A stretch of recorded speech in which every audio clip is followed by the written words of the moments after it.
इस विधानसभा के सामने हूबहू सी दिखता हुआ फ्रंट एलिवेशन लोक भवन का है। मुझे याद है उस समय जो माननीय गवर्नर थे, उन्होंने कहा कि इस तरह के नाम एनेक्सीज या सचिवालय या उस तरह के नाम वो दूसरे तरह के नाम है, कोई दूसरा नाम रखा जाए। मुझे खुशी इस बात की कि देश के सबसे बड़े कवि आदरणीय उदय प्रताप सिंह जी से मैंने नाम पूछा, उन्होंने लोक भवन बताया और लोक भवन नाम उसका रखा गया, वो जो सामने जहां मुख्यमंत्री जी बैठे। अध्यक्ष महोदय, मैंने कभी नहीं पूछा और न मैंने जानना चाहा, क्योंकि उस स्थान पे तो जनता बैठाती है। वो बिल्डिंग कैसी बनी है, जो उस हॉल में आता होगा, और ये मुख्यमंत्री के लिए है, कोई मेरे लिए नहीं है ना किसी और के लिए, जो मुख्यमंत्री बनेगा उसके लिए है वो, कि अगर मुख्यमंत्री ऑडिटोरियम में कार्यक्रम करना चाहे तो वो कार्यक्रम कर सकता है। ऑडिटोरियम में कोई प्रेजेंटेशन करना चाहे, देखना चाहे, वो कर सकता है। आपके पास दूसरी जगह नहीं थी कि अगर आप शोकेस करें कोई बड़ा इवेंट, आपको वैसा ऑडिटोरियम सरकार का मिल जाए। उसके बराबर का अगर कोई ऑडिटोरियम है तो बाबा साहब भीमराव अम्बेडकर के नाम पर लोहिया यूनिवर्सिटी में बनाया, वो भी नेताजी ने बनवाया था। और ये लोक भवन वाला, और मैं तो कहता हूं नेता सदन को, हम तो 4 साल आने नहीं है, आपके ये बदला बदली हो सकती है, हम तो आने ही नहीं है। मान लीजिए 4 साल, 27 में चुनाव होगा, कम से कम JP-NIC का ऑडिटोरियम तो बना देते हैं।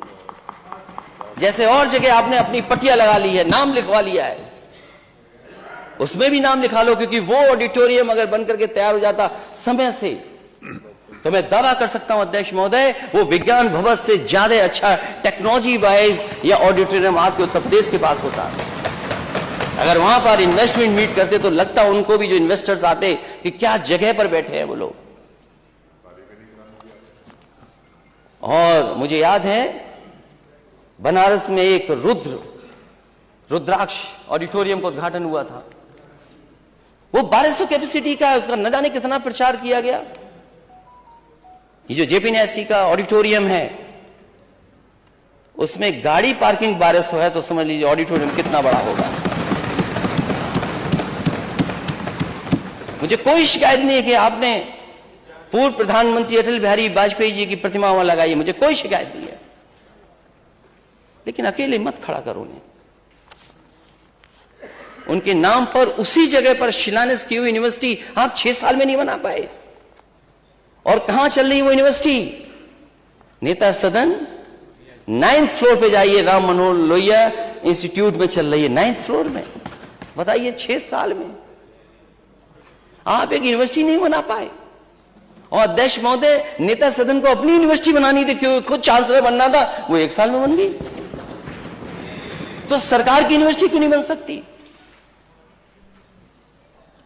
और फिर जिन यूनिवर्सिटियों, लोक भवन तो अच्छा ही लगता होगा, मैं तो टेबल को देखता हूं तो लगता है कि भाई समाजवादियों की खरीदी हुई टेबल पे आप दस्तखत कर रहे हैं।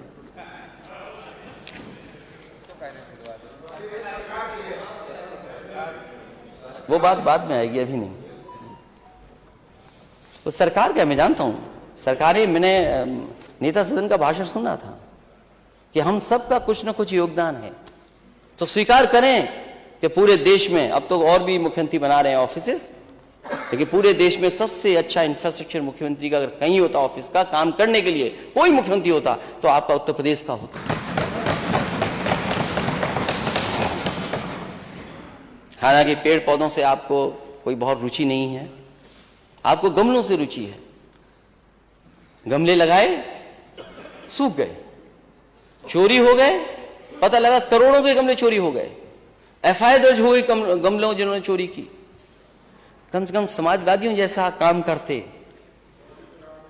जब आप मुख्यमंत्री आवास में पेड़ देखते होंगे फ्लावरिंग करते हुए, आप नाम नहीं जानते उन पेड़ों का। मैं दावा कर सकता हूं अध्यक्ष महोदय, नेता सदन उन पेड़ों का नाम नहीं जानते होंगे, क्योंकि उनको रुचि कम है पेड़ से।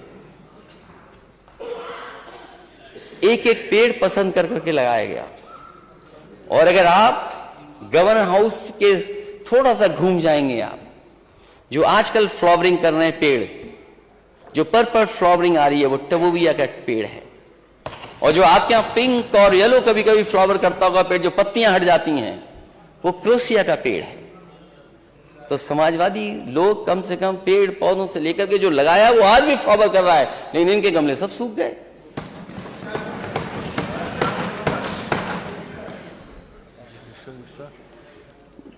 हालांकि जो जनेश्वर पार्क बना है, लोहिया पार्क बना है, हमें उम्मीद है कि ये सरकार भी कोई ना कोई पार्क बनाएगी। नई पार्क बनाए तो किसी का नाम ही बदल दे। एक दिन मैंने अखबार में पढ़ा, कुकरेल नाले पर रिवर फ्रंट बनेगा। नाले पर रिवर फ्रंट कहां बनता है? नाले का तो पानी साफ किया जाता है। और नहीं, अध्यक्ष महोदय, नेता सदन वो पुरानी अपनी प्रेस नोट निकलवा सकते हैं, देख सकते हैं। और जो दुर्दशा है जनेश्वर पार्क या और की, वो तो कोई कल्पना नहीं कर सकता है। आपने पेड़ कटवाए, लगवाए नहीं। और ये बात मैं इसलिए उठा रहा हूं कि डबल इंजन की सरकार है, आपको पेड़ नहीं काटने पड़ते। कैंटोनमेंट की दोनों सड़कें जो आप छिपा रहे थे, आप कुछ छिपा रहे थे होर्डिंग से, ओडीओपी की होर्डिंग से, कभी कुछ और लगा करके जो आप पीछे कुछ छिपाने की कोशिश कर रहे थे, अर्जुनगंज होकर के जो सड़क जाती है इन्वेस्टर मीट के लिए। अध्यक्ष, मुझे याद है इस सड़क को 6 लेन विद साइकिल ट्रैक बनाने के लिए मैंने प्रस्ताव दिया था। डिफेंस मिनिस्ट्री से पूरे मिनट्स तक तैयार हो गए थे। जो कुछ अधिकारियों के बीच में लैंड इधर से उधर जो एक दूसरे को ट्रांसफर करनी थी, उसका ही फैसला हो गया था। लेकिन जैसी सरकार चली गई, आज तक चौड़ी नहीं हो पाई। और शायद अगर पुराना काम देखा होता और आगे बढ़ाया होता तो आपको कुछ छिपाना नहीं पड़ता होर्डिंग से।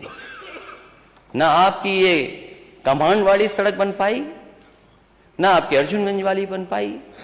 इसलिए जितने भी वीआईपी आए उनको आपने छिपा दिया, होर्डिंग से पीछे की चीजें छिपा दी, क्योंकि पीछे कुछ था ही नहीं।